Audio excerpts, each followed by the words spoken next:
আসসালামু আলাইকুম। আসসালামু আলাইকুম ইউটিউব চ্যানেলের ভাই ও বোনেরা, সবাইকে অনেক অনেক ধন্যবাদ। তোমরা সবাই কেমন আছো?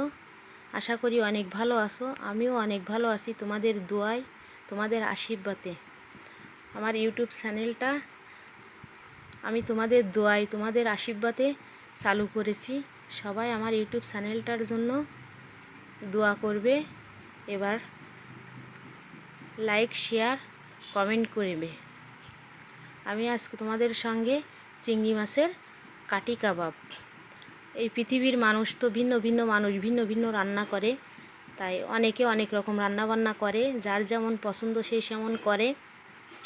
রাঁধতে সবাই পারে অবশ্যই, কারোরে এই শিখাতে হয় না রান্না। প্রায় মানুষ এখন রান্না বান্নাই খুব চালু, স্মার্ট। আজ আমি তোমাদের সঙ্গে অনেক কথা বলেছি বন্ধুরা। আমি আজকে চিংড়ি মাছের কাটি কাবাব করব। দেখো, আমি এ জায়গায় কয়েকটি বাগদা চিংড়ি নিয়ে নিছি।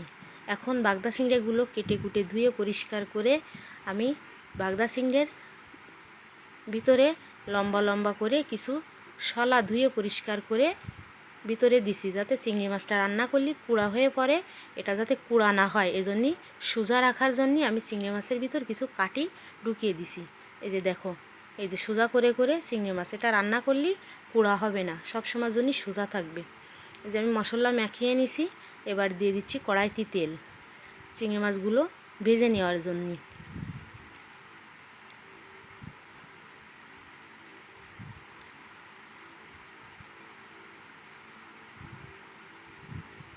আমি কড়াইয়ের তেলের উপরে আমি অল্প কিছু জিরে ছিটিয়ে দিলাম।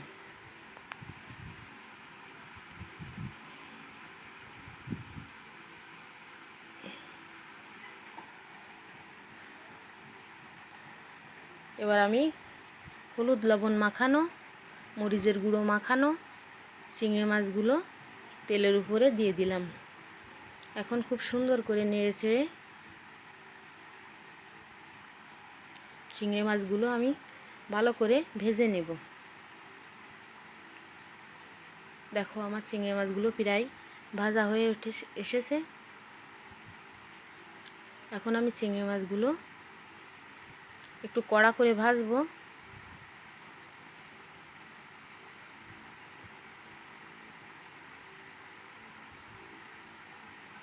বন্ধুরা, বৃষ্টির দিন, এই জন্যই আমি রান্নাঘরে রান্না করি ভালো করে। ক্যামেরায় রান্নাটা ভালো করে পরিষ্কার করে ওঠে না, অন্ধকার। এই জন্য বৃষ্টির শেষে আমি বাইরে একটা রান্নাঘর তৈরি করব। সেই রান্নাঘরে রানবো, সবাই দেখবে। বাইরেই চুলো বানাবো, বৃষ্টির সময় চুলোটা বানাতে পারতেছি না। দেখো, আমার চিংড়ি মাছগুলো খুব সুন্দর করে ভাজা হয়ে গেছে, লাল লাল করে ভেজে নিয়েছি। এবার চিংড়ি মাছের উপরে আমি দিয়ে দিব আদা বাটা, রসুন বাটা, জিরা বাটা, অল্প করে ধনে বাটা। মশলাটা আমি চিংড়ি মাছ ভাজার উপরে দিয়ে দিলাম। দিয়ে আবারও নাড়িয়ে চাড়িয়ে, ভালো করে নাড়িয়ে চাড়িয়ে মশলাটি মাখিয়ে নিলাম। এবার দিয়ে দিব মরিচের গুঁড়া,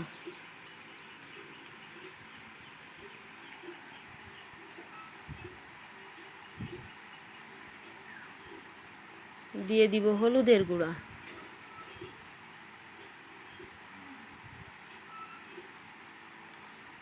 দিয়ে দিব স্বাদ মতো লবণ।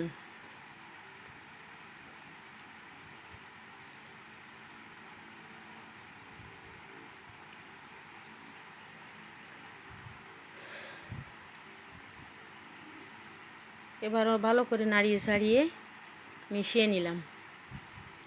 আমার মশলাটা প্রায় ভাজা শেষ হয়ে এসেছে। এবার চলে আসলাম আমার ছোট্টবেলার রান্নাঘরের ছোট্ট একটা ধনে পাতার বাগান। আমি ঝুড়ির ভিতরে এই ধনে গাছগুলো লাগাইছি, সেই জায়গাতে আমি একটা পাতা ছিঁড়ে নিয়ে আসলাম।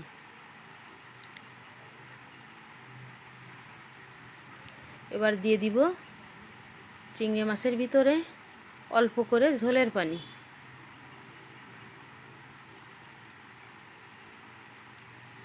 আমার ঝোলের পানিটা দেওয়া শেষ।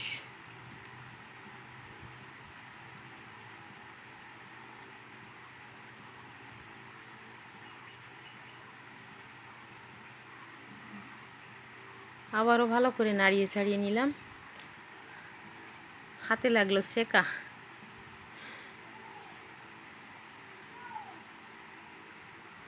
আমি একটা ন্যাকড়ার সাহায্যে, খুন্তিটা অনেক গরম হয়ে গেছে তাই ন্যাকড়ার সাহায্যে খুন্তিটাকে ধরতেছি।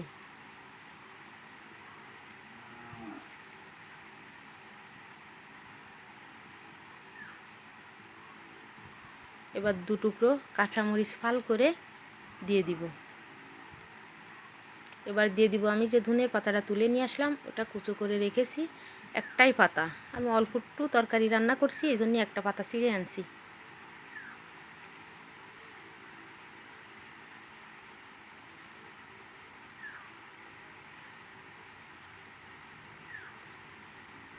দেখো বন্ধুরা, আমার চিংড়ি মাছের কাঠি কাবাবটা রান্না শেষ।